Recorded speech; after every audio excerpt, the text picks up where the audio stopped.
नमस्कार साथियों, आज हम ग्रामर जो इंग्लिश ग्रामर का महत्वपूर्ण जो पोर्शन है वो लेकर आया हूँ। तो साथियों, ये जो है प्रीपोजिशन की हम बात कर रहे हैं। तो प्रीपोजिशन क्या है?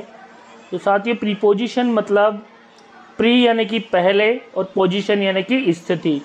तो साथियों, किसी भी सेंटेंस के अंदर नाउन और प्रोनाउन को दूसरे नाउन और प्रोनाउन से जोड़ने के लिए या उसके साथ उसका क्या संबंध है, इसको स्थापित करने के लिए प्रीपोजिशन का उपयोग किया जाता है। तो देखिए, a word which shows the relation of noun and pronoun with another noun and pronoun in a sentence called preposition. यानी कि किसी भी सेंटेंस के अंदर नाउन और प्रोनाउन को दूसरे नाउन और प्रोनाउन के साथ उसका क्या रिलेशन है, इसको बताने के लिए प्रीपोजिशन का यूज़ किया जाता है। देखिए, फॉर एग्जाम्पल यहाँ पे लिया गया है, Ramesh is standing at the school gate. यानी कि यहाँ पे रमेश और स्कूल गेट, इन दोनों के बीच में जो रिलेशन है इसको बता रहा है एट। तो यहाँ पे एट जो है ये क्या है? प्रीपोजिशन है। तो साथ ही यहाँ पे एट जो क्या है? प्रीपोजिशन है। इस प्रकार अगर हम बात करें दूसरे जो सेंटेंस के अंदर, तो साथियों दूसरा सेंटेंस हमारा I am waiting for my school. तो यहाँ पे I am waiting for my friends, यानी कि मैं अपने दोस्तों का इंतज़ार कर रहा हूँ या दोस्तों के लिए इंतज़ार कर रहा हूँ। तो साथियों यहाँ पे जो फोर हैं ये आई और मेरे फ्रेंड के बीच में बताता है। तो यानी कि जो फोर क्या है? यहाँ पे फोर है साथियों यहाँ पे प्रीपोजिशन। तो यहाँ पे पहले वर्ड में क्या था? एट प्रीपोजिशन है और दूसरे वर्ड में फोर यहाँ पे प्रीपोजिशन है। तो साथियों, और भी महत्वपूर्ण जो इसके सेंटेंस जो हम देखेंगे प्रीपोजिशन से रिलेटेड। तो देखिए, वीडियो पर बने रहिए, बहुत ही महत्वपूर्ण इंटरेस्टिंग वीडियो आपका होने वाला है। तो देखिए, पहला क्वेश्चन है हमारा, ही इज़ रीडिंग। तो यहाँ पे प्रीपोजिशन क्या लगाना है? His room. तो साथ ही यहाँ पे ए ऑप्शन है हमारा विद, दूसरा है एट, तीसरा है इन और चौथा है डी, यानी कि इनटू। डी के अंदर है इनटू। तो साथियों, ही इज़ रीडिंग, तो यहाँ पे क्या प्रीपोजिशन आएगा? यानी कि वो रीडिंग कर रहा है हिज रूम, तो उसके रूम के अंदर, तो यानी कि रूम में। तो इसके लिए प्रीपोजिशन आएगा साथियों इन प्रीपोजिशन आएगा। तो यहाँ पे इन कर लेना है। तो साथियों यहाँ पे इन प्रीपोजिशन है। ओके, अगला है ही jumped the river.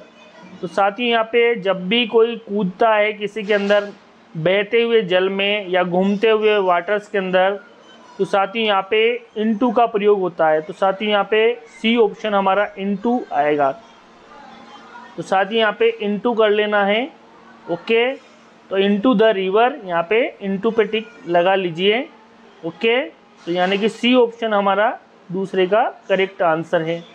Okay, next साथियों हमने तीसरा आपके लिए लिया है, बहुत ही महत्वपूर्ण, जिसका आंसर आपको ही देना है। देखिए तीसरा आंसर क्या है तीसरा क्वेश्चन का, द फ्रॉग फेल, यानी कि गिर रहा है द वेल, यानी कि फ्रॉग किस में गिर रहा है? वेल के अंदर। तो साथियों यहाँ पे भी मूवमेंट की कंडीशन है, तो इसलिए यहाँ पे भी क्या आएगा? इनटू आएगा। तो यानी कि जो ऑप्शन जो डी है इनटू यहाँ पे कर लेना। तो the frog fail into the well, क्योंकि यहाँ पे मोशन की कंडीशन हो रही है साथियों, इसलिए इनटू का प्रयोग होगा। साथियों अगला जो है चौथा है, वाटर टर्न्स, यानी कि वाटर बदल रहा है वेपर एट 100 डिग्री सेल्सियस, यानी कि वाटर जो है 100 डिग्री सेल्सियस पर वेपर की फॉर्म में बदलता है। तो साथियों यहाँ पे जब भी कोई फॉर्म बदलती है यानी कि पदार्थ की अवस्था बदलती है तो वहाँ पर इनटू का प्रयोग होता है। तो यानी कि जो ऑप्शन सी है इनटू हमारा करेक्ट आंसर। जैसे blue litmus paper turn into red, तो यहाँ पे भी कलर चेंज हो रहा है। तो जहाँ पे भी कलर चेंज हो रहा है या पदार्थ की अवस्था बदल रही है तो वहाँ पे अपने को करना है इनटू। तो साथियों यहाँ पे भी इनटू का प्रयोग होगा। नेक्स्ट जो है साथियों यहाँ पे पांचवा क्वेश्चन आपके लिए बहुत ही महत्वपूर्ण लिया है, द थेव्स ब्रोक, यानी कि चोर ने जो तोड़ा है हिज हाउस लास्ट नाइट, यानी कि उसके लास्ट नाइट में उसके हाउस पे तोड़फोड़ किए किसने? चोरों ने। तो साथियों यहाँ पे भी इनटू का प्रयोग होगा, क्योंकि यहाँ पे भी जो थीव्स जो हैं वो अंदर एंट्री कर रहे हैं और उनकी भी मूवमेंट को बता रहे हैं। अगला है साथियों मिल्क चेंजेस कर्ड। तो साथियों यहाँ पे भी पदार्थ की अवस्था यानी कि पदार्थ जो है उसकी जो केमिकल प्रॉपर्टी बदल रही है। तो साथियों केमिकल प्रॉपर्टी बदलती है या पदार्थ की अवस्था बदलती है तो मिल्क चेंजेस इनटू आएगा यहाँ पे भी। तो साथियों यहाँ पे भी आपको क्या कर लेना है, इनटू कर लेना है। ओके, अगला साथियों अगला क्वेश्चन आपके लिए है ही इज़, यहाँ पे खाली स्थान filling the blanks a red shirt. तो साथियों यहाँ पे क्या आएगा, तो देखिए ही इज़, तो यहाँ पे इन एक रेड, तो यहाँ पे इन जो है वो करेक्ट है, यानी कि he is in A red shirt. तो वो कौन सी शर्ट में है, रेड शर्ट में। तो यहाँ पे इनका जो है प्रीपोजिशन सेट होगा। अगला है साथियों शी इज़। तो साथियों जैसे वहाँ पे रेड के लिए यूज़ किया था तो यहाँ पे भी हम शी महिला के लिए she is a blue sari, तो वो यहाँ पे भी जिस तरह से ही के लिए रेड शर्ट के लिए हमने इन लगाया था तो यहाँ पे भी इन आएगा। तो साथियों यहाँ पे इन कर लेना है, she is in A blue sari, यानी कि वह ब्लू साड़ी में है।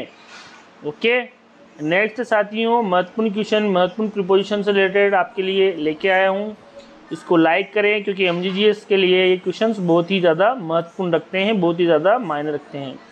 अगला साथियों नौवां क्वेश्चन है प्रीपोजिशन का, ही इज़ ओल्ड एज। तो साथियों यहाँ पे वह किस एज में है, तो यहाँ पे साथियों इन जो हैं वो करेक्ट आंसर हैं, यानी कि he is in old age, यानी कि यहाँ पे इनका प्रयोग करना है। नेक्स्ट साथियों शी इज़ ट्रबल, यानी कि वो घबराए हुए ट्रबल हैं। तो साथियों यहाँ पे भी इनका प्रयोग होगा। तो साथियों she is in trouble. Okay, साथियों यहाँ पे भी इनका प्रयोग होगा। नेक्स्ट है फ्रेंड्स, अगले क्वेश्चंस लेके आया हूँ मैं यहाँ पे, वो हैं there is a book the table. तो साथियों यहाँ पे बुक जो हैं अगर टेबल पर रखी हुई हैं तो वो उसके टच में हैं। तो साथियों यदि कोई वस्तु उसके टच में होती है उस कंडीशन पे ऑन का प्रयोग करना पड़ता है। तो there is a book on the table, तो यहाँ पे ऑन कर लेना है, तो प्रीपोजिशन आपका क्या आएगा, ऑन। ठीक है, ऑन द टेबल, यानी कि यहाँ जो बुक है और टेबल है उन दोनों के बीच में संबंध है, ऑन यानी कि उसके टच में है। अगला there is a cap his head, तो यानी कि उसके सिर के ऊपर कैप रखी हुई है। तो साथियों यहाँ पे भी कैप जो है हेड से टच है, तो यहाँ पे भी आपको ऑन का प्रयोग करना है। तो यहाँ पे भी आपका प्रीपोजिशन ऑन हो जाएगा। ओके, नेक्स्ट साथियों यहाँ पे 13वां क्वेश्चन जो कि बहुत ही ज़्यादा इम्पोर्टेंट है वो है the coolie was carrying a bag his head. तो साथियों यहाँ पे जो कूली जो है उसका जो बैग है उसके सर पे है, तो आप खुद ही समझ सकते हैं सामान उसके सर पे है तो टच में है, तो यहाँ पे ऑन का प्रयोग होगा। जब भी टच में आएगा तो यहाँ पे भी किसका प्रयोग होगा, ऑन का। अगला है साथियों यहाँ पे the fans are moving our head, तो यानी अपने जो सर के ऊपर पंखा घूम रहा है। तो साथियों पंखा हमारे कांटेक्ट में नहीं है, टच में नहीं है। जब वस्तु एक दूसरे के टच में नहीं होती है, दूर दूर होती है, उसके बीच में गैप होता है, तो उस समय हमें एबोव का यूज़ करना पड़ेगा। तो साथियों यहाँ पे आएगा एबोव, तो the fan are moving above our head. ठीक है, क्योंकि यहाँ पे टेबल वाले में और कैप वाले में दोनों में वस्तु टच में है, इसलिए क्योंकि यहाँ पे फैन और हमारा जो हेड है वो एक दूसरे के टच में नहीं है, तो इसलिए एबोव का यूज़ किया जा रहा है। अगला है साथियों यहाँ पे अगले क्वेश्चन देखिए, there is a picture the door, यानी कि यहाँ जो पिक्चर जो है वो डूर के ऊपर हैं।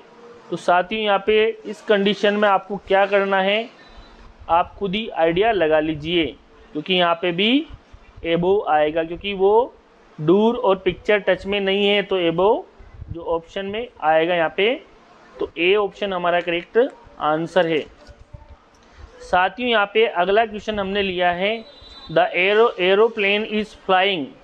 तो देखिए the aeroplane is flying space the roof, तो साथियों यहाँ पे भी एबोव आएगा, यानी कि रूप के जो ऊपर हैं एरोप्लेन उड़ रहा है, तो यानी कि रूप और एरोप्लेन के बीच में गैप है, तो यहाँ पे भी एबोव आएगा। अगला है साथियों यहाँ पे महत्वपूर्ण क्वेश्चन आप सभी के लिए जो है यहाँ पे साथियों, देखिए यहाँ पे अगला क्वेश्चन है, his income is space 20,000 a month, यानी कि उसकी इनकम 20,000 प्रति मंथ है। तो देखिए इसमें क्या आएगा, तो साथियों यहाँ पे आएगा एबोव, तो यहाँ पे his income is above 20,000 a month, यहाँ पे एबोव। ऑन ओवर विद ये नहीं आएगा साथियों, यहाँ पे एबोव आएगा। 18वां क्वेश्चन है साथियों, Amarnath cave is 1800 feet space sea level, यानी कि सी लेवल से इतनी ऊपर हैं। तो साथियों यहाँ पे अमरनाथ की जो गुफा है, तो यहाँ पे भी सी लेवल और अमरनाथ की गुफा के बीच में यहाँ पे एबोव का ऑप्शन आएगा, तो यहाँ पे एबोव कर लेना है, यानी कि option A is the correct answer of this question. Next है साथियों जो कि 19वां क्वेश्चन है, वो है my father died space Monday, यानी कि उसके पापा जो हैं डाइड हुए, मृत्यु हो गई है संडे को। तो साथियों यहाँ पे इन 8 ऑन ओवर, तो साथियों यहाँ पे ओवर नहीं आएगा, यहाँ पे ऑन आएगा, यानी कि ऑप्शन जो सी है, my father died on Monday. Okay साथियों, नेक्स्ट है साथियों, my father died space the last Monday of May, अगर लास्ट मंडे ऑफ मई, तो यहाँ पे आप खुद ही देख लीजिए, वही जो ऑप्शन है यहाँ पे ऑन का आएगा। नेक्स्ट साथियों यहाँ पे अगला क्वेश्चन आपके लिए लेकर आया हूँ मैं, 21वां क्वेश्चन, ध्यानपूर्वक देखें। दे ऑप्टन विजिट मी, वो मुझे देखेंगे किसको, संडे को। तो साथियों यहाँ पे भी ऑन का प्रयोग होगा, यानी कि जो ऑप्शन ए है ऑन यहाँ पे आएगा। तो साथियों प्रीपोजिशन से रिलेटेड महत्वपूर्ण क्वेश्चन आज के इस वीडियो में आप सभी ने देखे हैं। इसी तरह के वीडियो में लेकर आता रहूं, इसके लिए आप लाइक करें, सब्सक्राइब करें और अन्य दोस्तों तक भी शेयर कर दें, ताकि ये जो महत्वपूर्ण क्वेश्चन है आप सभी के लिए काम में आए। जय हिंद, वंदे मातरम। Thank you for watching.